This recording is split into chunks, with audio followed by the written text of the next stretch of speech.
산부 예배에 오신 여러분들을 환영하고 축복합니다. 사순절 두 번째 주일을 맞이하게 되었습니다. 오늘도 각자의 처소에서 또 현장에서 주님 앞에 우리가 신령과 진정으로 드리는 예배가 되기를 원합니다. 주님은 우리에게 관심이 있습니다. 오늘 여러분 한 사람 한 사람에게 관심 있게 다가가시고 은혜 주시고 복 주시기를 원하시는 분이신 줄 믿으시기를 바랍니다. 우리는 거룩한 마음, 그 깨끗한 양심으로 주님께 나아가기만 하면 되는 것입니다. 오늘 그런 정직한 예배, 거룩한 예배가 되기를 원합니다. 그래서 주님의 그 따스한 그 사랑의 그 마음을 오늘 예배를 통해서 느낄 수 있는 그런 시간 되기를 원합니다. 함께 찬양합니다.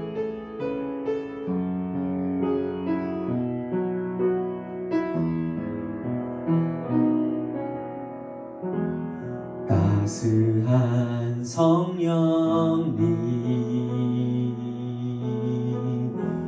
마음으로 보내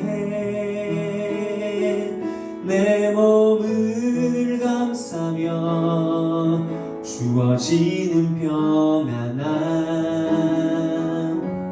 만족함을 느끼네 부르신 곳에서 나는 예배하네 어떤 상황에도 나는 예배하네 부르신 곳에서 나는 예배하네 어떤 상황에도 나는 예배하네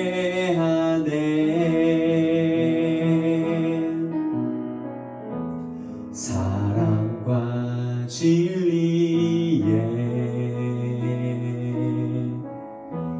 한 줄기 빛 보내 내 몸을 감싸며 주어지는 평안함 그 사랑을 느끼네 부르신 곳에서 나는 예배하네 어떤 상황에도 나는 예배하네 부르신 곳에서 나는 예배하네 어떤 상황에도 나는 예배하네 내가 걸어갈 때 길이 되고 살아갈 때 삶이 되는 그곳에서 예배하네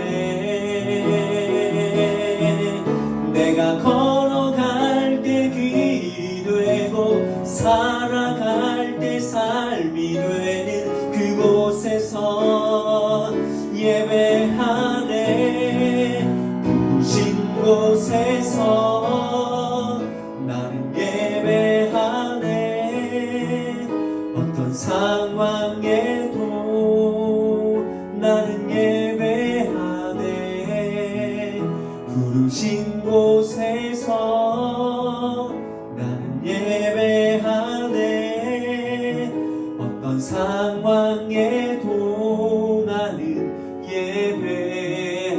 예배하네 어떤 상황에도 나는 예배하네 함께 우리 이 시간 기도하기를 원합니다. 어떤 상황에도 주님 예배하기를 원합니다. 하나님 내가 지금 평탄하든 하나님 내가 지금 고난 가운데 있든 하나님은 어떠한 상황 가운데서도 예배하기를 원하시는 그 하나님이신 줄 믿습니다. 하나님 오늘 내 모든 상황을 주님 앞에 내려놓고 주님을 향한 그 갈망함으로 주님께서 나에게 만족함 주시는 그 만족함으로 예배하기를 원합니다. 주님을 만나게 하여 주옵소서. 주님 앞에서 오늘 은혜를 깨닫는 귀한 예배의 자리가 되게 하여 주옵소서. 내 마음을 만져달라고 이제 함께 기도하도록 하겠습니다. 주님 감사합니다. 오늘도 예배 자리에 나왔사오니 하나님 우리를 만져주시고 하나님 오늘도 우리에게 그 은혜의 빛을 주님의 그 얼굴빛을 비추어 주시기를 원하시는 그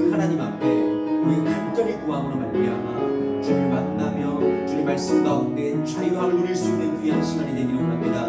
하나님, 우리 인생 가운데 목병을 만나고 아니면 지금 숨타는 길을 걸어가는 어떠한 상황에서도 주를 예배할 수 있는 이 예배자의 모습이 되기를 원하오니 하나님, 오늘도 주님을 1대1로 만나게 하고 성격적으로 만나게 하옵소서. 말씀하신 주님 앞에 오늘도 순종하는 그런 예배가 되게 하여 주시옵소서. 주님.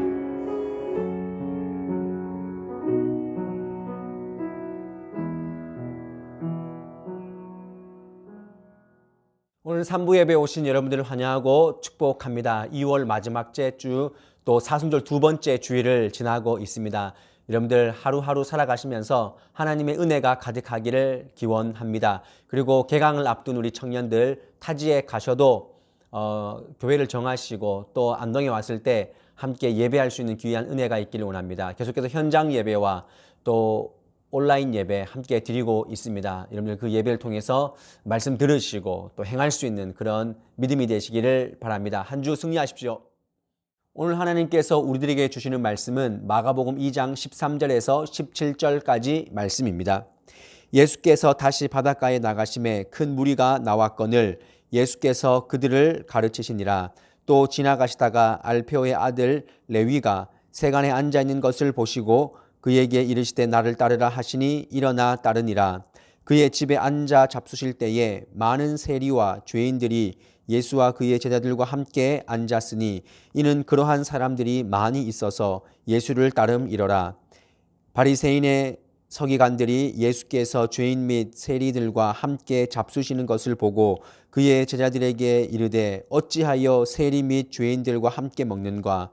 예수께서 들으시고 그들에게 이르시되 건강한 자에게는 의사가 쓸데없고 병든 자에게라야 쓸데있느니라.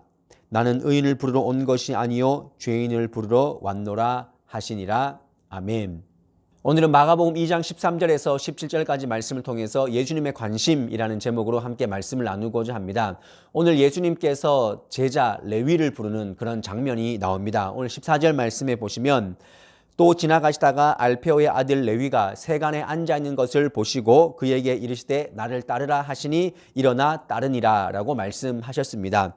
오늘 말씀에서 부르신 그 제자 이름은 레위입니다. 레위의 이름의 뜻은 연합하다라는 그런 뜻이 있습니다. 여러분들 레위 어디서 많이 들어본 이름이 아니겠습니까? 구약 성경에 보면은 레위 지파라는 그런 지파가 있습니다. 그러니까 성전에서 봉사를 전담하는 그런 지파의 이름입니다. 아마 그의 부모가 레위라는 사람의 이름을 지었을 때는 하나님을 잘 섬기라고 그의 이름을 지었을 것입니다. 그런데 하나님을 섬기기는커녕 레위, 세간에 앉아있는 레위, 그러니까 로마의 앞잡이가 되어서 동족들의 세금을 걷어들이는 그런 사람이 된 것입니다. 그런데 같은 말씀을 하고 있는 이 마태복음 9장에는 레위라는 이름을 어떻게 부르고 있느냐라고 하면 마태라고 부르고 있습니다. 이에 대해서 학자들은 아마도 레위는 분명 예수님 이후에 예수님을 만난 이후에 그의 이름을 마태라고 이렇게 바꿨을 것이다. 그렇게 불려졌을 것이다 라고 추측을 합니다. 마태라는 이름의 뜻은 하나님의 선물이라는 그런 뜻을 가지고 있습니다.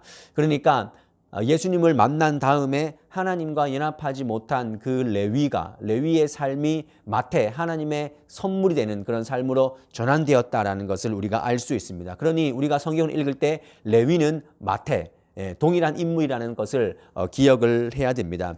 하나님과 연합하는 삶, 이제 하나님의 선물된 삶을 예수님의 부르심을 통해서 레위는 즉 마태는 그렇게 시작한 것입니다. 여러분들 오늘 이 상황은요 굉장히 획기적인 변화입니다. 예수님께서 나를 따르라 하셨고 레위된 그 이름 마태, 그 마태는 따랐습니다. 일어나 그를 따라갔습니다. 이처럼 예수님의 부르심에는 타이밍이 있습니다. 여러분 예수님께서 그 세리인 레위를 부르실 때 그 레위의 마음이 얼마나 여러 가지 마음속에 갈등이 많았겠습니까? 그의 목마름, 내가 이름이 레위인데 하나님과 연합한 삶을 살아야 함에도 불구하고 내가 그런 삶을 살지 못하고 있는 그 답답한 그 레위의 심정을 주님께서는 아시고 그의 목마름을 터치해 주신 것입니다. 그래서 레위는 과감하게 예수님 부르심 앞에 예수님 쪽으로 확 자신의 삶을 던져버린 것입니다. 여러분들, 이처럼 예수님은 갈등하는 우리에게 오시는 분입니다. 갈등하고 있는 우리 문제에 예수님께서는 말씀하시는 분임을 깨달으시기를 바랍니다. 이것이 굉장히 중요합니다. 예수님의 관심이 어디 있는가? 우리 갈등하고 있는 선택의 문제 앞에, 어떤 인생의 문제 앞에 갈등하고 있는 우리에게 관심이 있다는 사실을 기억하시기를 바랍니다. 그렇기 때문에 그때 바로 갈등하고 있는 우리에게 말씀하시는 하나님을 우리가 경험했을 때 우리가 신앙적으로, 우리가 믿음적으로 우리의 신앙의 에너지, 그 믿음의 에너지의 방향을 돌려야 할 줄 믿습니다. 그래서 말씀에 집중하고 기도하는 삶, 그리고 봉사와 헌신하는 삶으로 우리의 삶을 전환해야 됩니다. 그때 우리 삶이 정리가 되는 것입니다. 우리가 아무리 인생에서 내가 살겠다고 발버둥을 쳐도 그것은 정확한 인생의 해답이 될 수 없습니다. 오히려 우리가 신앙적으로, 믿음적으로 우리의 에너지의 방향을 전환했을 때 그때 인생의 길이 열리는 것입니다. 오늘 레위가, 동일한 인물 그 마태가 그 삶을 산 것입니다. 여러분, 갈등하고 있습니까? 주님이 말씀하십니다. 나를 따라오라. 말씀을 따라오라. 그리고 신앙적으로, 믿음적으로 네 삶이 전환되길 원한다라고 말씀하십니다. 삶의 수지점이라고 하는 그 책, 조동욱 목사님께서 쓰신 그 책에 이런 글이 적혀 있습니다. 한번 들어보시길 바랍니다. 고3병은 고3만 되면 교회의 모든 예배를 쉬는 병을 말합니다. 하나님, 딱 1년만 쉴게요. 예배 쉴게요. 대학 들어가면 열심히 하겠습니다. 이것은 자녀의 기도가 아니라 고3 자녀를 둔 부모의 기도이며 자녀를 향한 제안입니다. 고3인데 1시간도 아깝다. 공부하고 내년에 더 열심히 교회 생활하면 된다. 이것은 말처럼 쉽지만 정작 무슨 일이 생기면 제일 먼저 우리는 예배를 내려놓습니다. 제일 먼저 찾아야 할 그 예배의 자리를 내려놓고 세상의 길을 찾습니다. 대학이 들어가면 취업을 준비한다고 또 예배를 내려놓습니다. 예배는 언제나 뒷줄에 있습니다. 그리고 세상의 방법으로 문제를 해결합니다. 이것이 영적 고3병입니다. 이렇게 글을 쓰셨습니다. 그렇습니다. 말씀도 기도도 예배도 없이 문제를 풀려고 하는 그 영적 무지함이 문제를 더 복잡하게 만드는 그런 원인임을 우리가 기억해야 합니다. 우리 삶의 예배가 회복되어야 됩니다. 우리가 뭔가 갈등하고 우리 앞에 어떤 문제를 향해서 달려나갈 때 조금 더 믿음을 향하여서, 신앙을 향하여서 그 방향으로 우리의 삶을 돌려야 합니다. 너무 바쁘긴 한데 여러분, 너무 공허하지 않습니까? 막 내 나름대로는 바쁜데 뭔가 정리가 되지 않는 삶이 있지 않습니까? 그때 우리는 공회전만 일으키는 그런 삶이 아니라 앞으로 전진할 수 있는 그런 삶이 되기를 원합니다. 예배를 붙잡으시고 기도하시고 말씀을 펴시고, 그리고 힘들지만 교회에서 함께 헌신하고 봉사할 수 있는 그런 믿음이 되시기를 바랍니다. 그것이 예수님께서 우리들을 향한 그런 관심에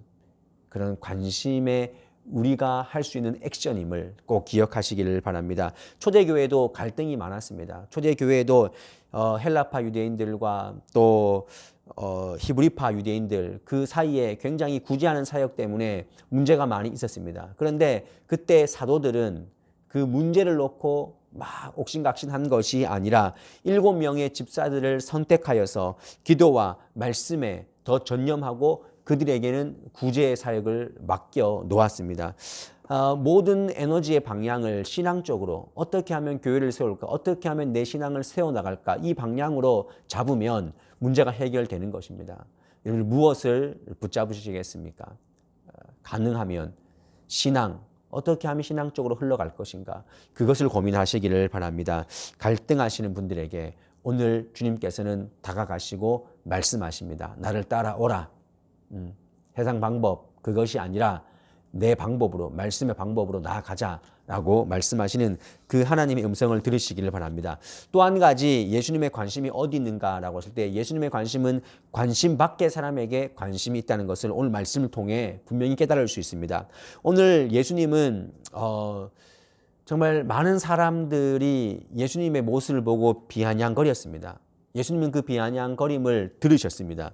바로 세리인 레위인과 또 많은 죄인들과 함께 식사를 하셨기 때문입니다. 오늘 16절 말씀에 보시면 바리새인들의 서기관들이 예수께서 죄인 및 세리들과 함께 잡수시는 것을 보고 그의 제자들에게 이르되 어찌하여 세리 및 죄인들과 함께 먹는가. 당시에 민족의 반역자와 같은 그 사람들과 예수님이 함께 밥을 먹은 것입니다. 그들은 죄인이라고 하는 손가락질하는 그 사람들과 예수님은 함께 식사를 하신 것입니다. 그런데 예수님은 그들을 받아들이고 식사 교제를 하신 것은 그들과 완전한 교제를 지금 이루신 것입니다. 그래서 오늘 말씀에 이렇게 말합니다. 의사는 건강한 자에게는 쓸데가 없고 병든 자에게 필요하듯이 나는 의인을 부르러 온 것이 아니라 죄인을 부르러 왔다라고 말합니다. 너희가 지금 지적하고 손가락질하고 있는 그 죄인들, 나는 그 사람들과 함께 하기 위해서 이 땅에 왔다라고 분명히 말씀하십니다. 이 말씀을 통해서 우리는 예수님의 관심이 죄인들에게 있구나, 믿지 않는 자들, 손가락질 받는 자들, 그들에게 있구나라는 말씀을 보면서 정말 부담스러운 그 생각의 전환을 일으켜야 합니다. 예수님의 관심은 관심 밖에 있는 사람들에게 있다는 사실을 기억한다면 우리는 이 땅에 믿지 않는 사람들, 우리가 때로는 배척하고 분리시켰던 그 사람들을 향해서 우리가 한 걸음 나아갈 수 있는 믿음을 가져야 합니다. 그리스도인들은 그리스도인들끼리 살려고 합니다. 그러나 그리스도인끼리 사는 것은 복음 전파의 장이 축소될 수밖에 없습니다. 세상으로 나아가야, 믿지 않는 사람들에게 나아가야 그들에게 복음이 증거될 수 있습니다. 제가 분명히 말씀드립니다. 세상과 동화되고 희석되어라. 세상에서 그냥 어울려 막 살아라. 그런 지금 뜻이 아닙니다. 예수님은 세상의 그 죄인이라고 불리는 그 사람들과 함께 하셨습니다. 그들을 받아들였고 마다하지 않았습니다. 그리고 예수님은 내가 그들을 부르러 왔노라 라고 말씀하셨습니다. 이 땅에서 교회된 우리가 어떤 삶을 살아야 합니까? 우리는 세상과 너무 불통하지 않습니까? 세상과 너무 단절되어 살지 않습니까? 믿는 사람들끼리만 그렇게 살아가고 있지는 않습니까? 그렇기 때문에 오히려 이 코로나 시대에 그리스도인들이 더 꽉 막혔다라고 지적질 받고 있지는 않습니까? 우리도 다시 한번 예수님의 그 관심에 귀를 기울이고 또 관심을 가질 수 있는 그런 사람들이 되어야 합니다. 오이코스 전도에서는 이것을 낚시터를 만들어라 라고 이야기를 합니다. 여러분, 낚시터가 있어야 합니다. 이것은 신선한 충격입니다. 내 삶으로 복음을 보여주고 나눌 수 있는 어장이 있어야 합니다. 예를 들어서 우리의 직장, 또 학교, 동아리, 또 사적인 모임들, 이러한 모임들을 통해서 믿지 않는 사람들에게 우리가 들어가고 그들을 받아들이고 우리 삶을 통해서 선제적으로 복음을 증거할 수 있어야 합니다. 영적 전쟁과 같은 그런 곳에서도 나의 복음의 사역장으로서의 그 역할을 감당할 수 있어야 됩니다. 왜냐하면 예수님께서는 죄인들을 부르러 오셨기 때문입니다. 내가 그 사명을 감당하면 힘들지만 내가 그 사명을 감당하면 주님께서 거두시는 것입니다. 1866년에 평양 대동강에서 발생한 제너럴 셔머너 사건, 우리가 잘 알고 있습니다. 그 사건이 있을 때에 평양의 군민들이 공격을 했습니다. 그래서 배가 가라앉게 되었습니다. 그때 로버트 저메인 토마스 선교사가 강가에 나와서 성경책을 나누어 주다가 박춘건이라는 사람의 그 공격을 받아서 그 자리에서 순교했습니다. 이때 그 토마스 선교사를 공격했던 이 박춘건이라는 사람이 성경을 한 권 주었는데 훗날 그가 그 성경을 읽고 예수님을 믿고 안주교회의 장로가 되었습니다. 여러분, 이것이 우연이겠습니까? 그런데 또 그 토마스가 나누어 주었던 그 성경은 박영식이라는 사람 손에 들어가게 되었는데 그 박영식이라는 사람이 그 성경을 뜯어서 벽지로 사용하게 되었습니다. 그런데 그 박춘건의 조카가 되는 이영태라는 사람이 박영식의 집에 가서 벽에 붙어 있는 성경을 읽고 예수님을 영접한 후에 훗날에는 성경 번역위원이 되었습니다. 여러분, 이것이 우연이겠습니까? 그 박영식의 집은 평양 최초의 교회 널다리골 예배당이 되었습니다. 여러분, 이것이 우연이겠습니까? 여러분, 이 결과를 누가 예상했겠습니까? 성경 한 권이 던져졌는데 한 사람은 희생되었는데 이러한 파급 효과가 나타났습니다. 이것은 성령께서 하신 일입니다. 여러분 명심하십시오. 하나님의 관심은 믿는 사람을 향해 있습니다. 그런데 더 나아가서 죽어가는 영혼들, 죽어가는 그 영혼들을 향하여서도 예수님의 관심이 있다는 것입니다. 우리가 할 수 있는 것은 그 주님의 관심에 우리가 또한 초점을 맞추어서 그들을 살리는 일에 또한 씨를 뿌려야 하는 그런 사람으로 서야 한다라는 것입니다. 오늘 그들의 친구가 되어주고 그들과 소통하여서 언젠가는 복음의 씨앗이 열매 맺을 수 있도록 우리 삶을 드릴 수 있는 그런 삶이 되시기를 바랍니다. 말씀을 정리합니다. 예수님은 갈등하는 사람에게 관심이 있습니다. 그 예수님께서 오시는 그 타이밍 앞에 바른 응답을 하시는 여러분들 되시기를 바랍니다. 신앙적으로 우리의 에너지를 쏟으시기를 바랍니다. 그런 문제는 해결됩니다. 그리고 예수님은 죄인들에게 관심이 있습니다. 하나님이 관심이 있는 곳에 우리도 관심을 두어야 합니다. 힘겹지만 삶으로 우리가 몸담고 있는 여러 부류의 그런 어떤 삶의 자리들마다 복음의 씨앗이 뿌려질 수 있도록 우리 삶을 드려야 할 줄 믿습니다. 이번 한 주를 살아갈 때 하나님의 마음과 잘 통하고 세상 사람들과 마음이 잘 통해서 우리가 복음으로 한 주를 살아가는 그런 하루하루가 될 수 있기를 주님의 이름으로 간절히 축복하고 소망합니다. 함께 기도하시겠습니다. 사랑의 하나님, 오늘 말씀을 통해 예수님의 마음을 묵상합니다. 예수님은 갈등하고 있는 우리의 심령에 오셔서 말씀하시고 마음에 확신을 주시는 분이심을 믿습니다. 오늘 예배하는 심령마다 세상의 것과 주님의 것들 가운데서 갈등하고 있다면 주님께로 돌아설 수 있는 믿음 부어 주시옵소서. 그래서 더 예배하고 기도하고 말씀으로 우리의 영적 에너지를 쏟아 부음으로 말미암아 회복의 삶으로 나아가게 하옵소서. 또한 예수님의 관심은 세상에서 방황하고 하나님을 모르는 그들에게 관심이 있었음을 깨닫게 하셨사오니 이제 세상에서 믿지 않는 자들에게 본이 되며 누군가를 구원하기 위해서 복음의 삶을 아낌없이 살아낼 수 있는 우리의 삶이 되게 하옵소서. 이 사순절을 지내며 주님의 시선에 우리의 시선을 두는 그런 인생이 되기를 원합니다. 주님께서 이끌어 주옵소서. 예수님의 이름으로 기도드리옵나이다. 아멘.